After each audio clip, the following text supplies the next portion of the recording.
講到廣東人嘅早餐咧，腸粉一定有佢嘅地位。咁腸粉愛好者一定要嚟一個地方，腸粉嘅老祖宗呢度羅定，先嚟呢個。話啲新鮮豬雜，呢啲個人兩個人。咁幫佢切4個人，切得4個人就幫你切2個人。好，好，嚟到先切嘅我哋啊。好，我哋好新鮮。OK。嗱，嗰度就4個人。呢度4個人嘅。呢度4個人。 4個人幾錢啊？4個人80蚊。4個幫佢切2個咁就。你要唔要豬腦？唔要豬腦，要豬。你要啲咩話？啊，豬肝，嗰隻天梯係嘛？係啊，點解？啊，豬要。豬肚要冇？呢個豬肚。啊，除咗豬腦，其他都搭啲啦。睇到就新鮮啦。呢度就豬雜粥，嗰邊就腸粉。點解你哋叫車路9嘅咧？係啊。隔離就車路10啊。係嘛？切個嚿梅頭俾你。啊。切個嚿梅最靚嘅啦。好。梅個心嚟嘅梅心嚟嘅。啊。嗰啲呢就5個字嘅，甘香甜脆爽。鶯歌嘴嘛。係鶯歌嘴，就叫鶯歌嘴。啊。好好食啊！好好食㗎。啊，又爽又滑，2個腸粉。係啊，係嘛？淨係肉腸係嘛？有牛肉有蛋有豬雜。哦。一個肉腸，一個牛肉腸。嗯。醃牛肉過嚟。嗰邊就煮粥。睇啲我哋嘅羅定腸粉有咩唔一樣？牛肉啊，新鮮滾熱啊，新鮮滾熱啊，牛肉啊。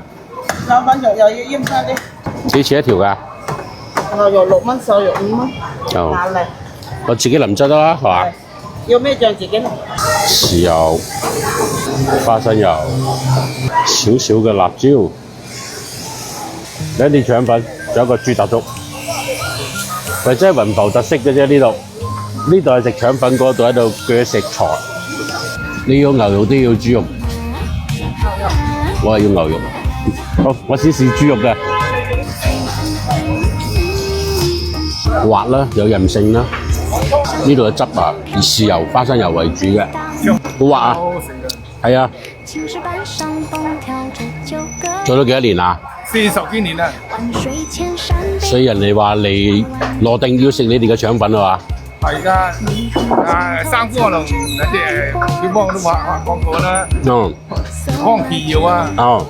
嚟2條牛肉腸，哇！睇呢啲韌性嚇，食完係真係韌性嘅，因為腸粉容易消化，所以好多廣東人都要食腸粉做早餐。個老闆真係自信嘅啫，不停同啲客人講：我啲腸粉好食㗎，要嚟食我啲腸粉啦！嚟到羅定一定要試下啲車路9啊！到底車路9係咩意思咧？隔離嘅車路10係咪叫細路啊？不過米香味係好濃郁嘅，肉都俾得你好多。跟住豬雜粥嚟啦。啊，上嚟啦！好。好靚㗎啦，我啲粥啊！睇到係支料頭粥啊！豬肚、豬腰、豬腸、豬肝、豬天梯啊，係。鶯歌嘴嚟嘅。鶯歌嘴啊！係啦，5個字嘅，甘香甜脆爽，絕對係。啊，睇呢塊肉就知道啦。老闆特別關照我，俾鶯歌嘴我。清遠啲周身大粥咧，要咁樣凍住唔跌筷子先得嘅喎。呢度啲粥就比較稀啲。啲羅定人嘅早餐幾過癮㗎。佢哋啲粥咧，睇見啲米咧仲喺度嘅，唔係話似珠三角嗰啲煲到溶爛晒嘅。係咪啲瘦肉好食啊？冇？爽嘅滑㗎。係咯，我都話5個字嘅咯。甘香甜脆爽咯，5個字咯。甘香甜脆爽啊！係5個字啊。嗯，啲料好新鮮。呢個冇新鮮雞，依家先切嘅都冇新鮮。知唔知豬天梯喺邊度啊？咁凍嘅早上啊，食一碗豬雜粥，全心都冚晒啦。就做呢2味嘢啊？我嘅湯粉湯麵都有。哦。不過做2面係最主要。主要係粥同腸粉。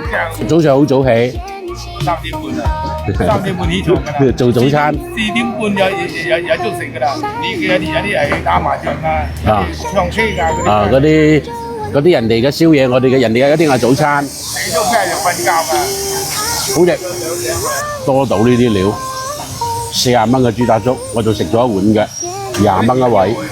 我使俾付租我啲料，梗係夠足嘅咧。嗯，俾足料俾大家呵。係啊，呢叫益街坊。啲羅定人民幾熱情，老闆不停咁同我喺度傾偈。而家已經10點幾㗎啦，差唔多11點㗎啦。羅定嘅早餐仲喺度繼續，幾熱鬧啊！呢度成條街都係食腸粉，好多間嘅。一日可以買幾多斤豬雜？幾斤豬雜？幾廿斤啦。幾廿斤邊度止睇咁多人？我又冇清過，幾斤啊？好似咁攞啊！啊！攞好多格㗎，攞幾格㗎？要去減㗎嘛，係嘛？大家數下啲今日老闆嚟同我傾到幾多次偈，可能佢好關心我對佢嘅呢個豬雜粥同埋呢個腸粉嘅評價。埋單咯，一個粥2個粉幾錢啊？50蚊喎。你冇食齊先走咩？食齊啦，馬上。